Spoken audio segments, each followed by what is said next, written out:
The PFI, the Search for Accountability Report, was released in early August this year by the Centre to Combat Corruption and Cronyism.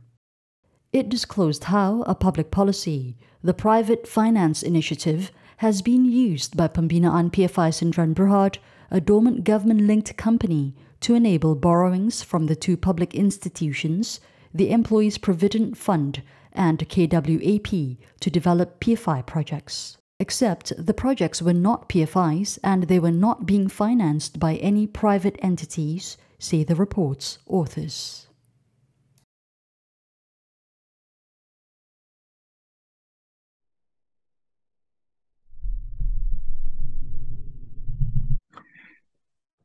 The Public Finance Initiative is supposed to be a policy where the financing comes from the private sector to get the project going. They'll be paid later. What has been done, however, is the policy is not being implemented the way it's supposed to be implemented. And that can only be done if the cabinet approves such things. Then we talk about the role of the bureaucrat. The bureaucrats are well aware that Public Finance Initiative is supposed to be done by UCAS, the public-private unit within the Prime Minister's department. And that's ongoing, that's still there, and it happens. But the bureaucracy is also aware that they created a GLC called Pembinaan PFI, a covert institution. Although called Pembinaan PFI, they do not implement projects according to the dictates of the policy. PFI already carries the name Pembinaan PFI. Now here, what you're seeing is the off-budget system is now put in place, which allows for money to go in. We don't know about this money going in Pembinaan PFI. The cabinet approves projects which are ostensibly PFI, channeled through Pembinaan PFI, and paid for by EPF. All this is off the radar screen because the procurement process allows for this to occur. The procurement process allows ministers in the cabinet to make a decision to use the funds to disseminate contracts for projects. When these projects are disseminated, the final approving body is the Minister of Finance. The Minister of Finance has to approve. And of course, this is also discussed in cabinet. Now, you must remember, until the change of government for Barisan Nasional, the Prime Minister was also the Finance Minister. So you can see here how the structure of government is very important to facilitate this process. Now, even though we now have, since Pakatan came to power and currently, a separation between the Prime Minister and the Finance Minister, it is still the cabinet approval that is required for all this to occur. There seems to be a close nexus here between bureaucrats and politicians in enabling them to perpetrate these kinds of abuse of power. The politicians cannot act alone. They have to, in this case, as we've seen in others, create GLCs. The GLCs will then be used to channel the funds into the political system. That's what this case indicates as, and we have also seen it in, say, 1MDB, is the role of bureaucrats in playing a role here. These bureaucrats would also are also people who do not belong to the civil service, and that would be directors of the GLCs. The other important institution here is what it indicates about a system in place, and this system has been in place for quite some time, involving the issue of patronage and the funding of politics. What we're also seeing here is that how contracts are negotiated in a non-transparent manner, and it appears that there seems to be a quid pro quo in terms as to when you give these contracts, in return you get funding. Why do I say this? We look at the recent cases now in court. Let's look at the court clusters. And in the court clusters, among the case of Zaita Midi, Ultra Kirana in particular, it appears that there has been a case of donations being made to politicians, but in return, they appear to be getting funding. Now, the oversight institutions are supposed to be independent, arm's length relationship from the executive arm of government as well as the bureaucracy, and they should have the ability to monitor these situations and then act without fear or favor. Have we seen that happening? So here in this case, we bring up the issue of the Malaysian Anti-Corruption Commission. It should have acted on this. Information was released to them, but they didn't. They're seeing similar allegations of this in other cases. What does this say also about the PAC, the Parliamentary Action Committee?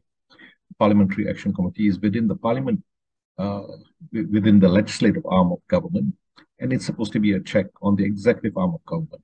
Is there a distance between the two to the point where the PAC makes recommendations? They can compel the executive arm of government to explain itself, as well as get the monitoring agencies to also explain themselves too, as to where are we with these investigations. In this particular case, we have seen, and this is not the first time, when the PAC has released a report, and it's a damning report, there has been no action. So I've listed here why this report is important. In fact, I would argue in this report, in just one report, we have managed to capture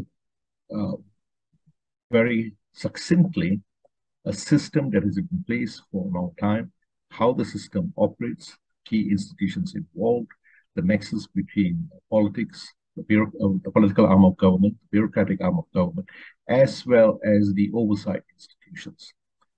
What it does indicate also is why the reforms that we have listed here are also the reforms that we have been talking about for a very long time. There needs to be a reform in terms of ensuring that the oversight institutions are truly autonomous. There has to be a reform of the procurement system, and there has to be a reform of also how important pension funds like EPF, KWAP are handled.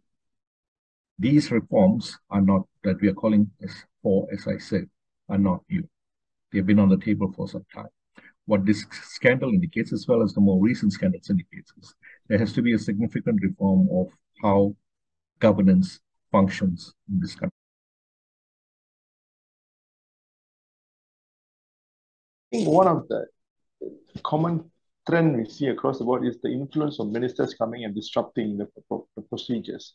So I think one of the recommendations is actually to have rules and laws to actually regulate the powers of ministers in actually interrupting or directing or having a hand in terms of when it comes to procurement issues. You can see even the LCS case, M1MDB, a lot of issues involving ministers' powers. So just to extend further on the agenda of reform, I think one of the key is to limit the powers of the ministers. We need to actually have rules to actually put in place to say, what role does the minister play in the process? He cannot be giving arbitrary decisions, giving you letters saying that we agree in consent, or letters that makes things more difficult. He has to be clear rules stating what is his roles, where he plays his roles, and to what extent his roles extend to actual process of the procurement process.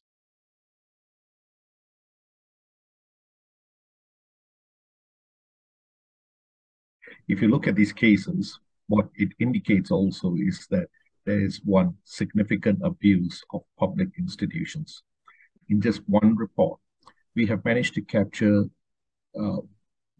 very succinctly a system that has been in place for a long time, how the system operates, key institutions involved, the nexus between politics, the political arm of government, the bureaucratic arm of government, as well as the oversight institutions. What it does indicate also is why the reforms that we have listed here are also the reforms that we have been talking about for a very long time. There needs to be a reform in terms of ensuring that the oversight institutions are truly autonomous. There has to be a reform of the procurement system, and there has to be a reform of also how important pension funds like EPF, KWAP are handled. These reforms are not, that we are calling for, as I said, are not new. They've been on the table for some time. What this scandal indicates, as well as the more recent scandals indicates, is there has to be a significant reform of how governance functions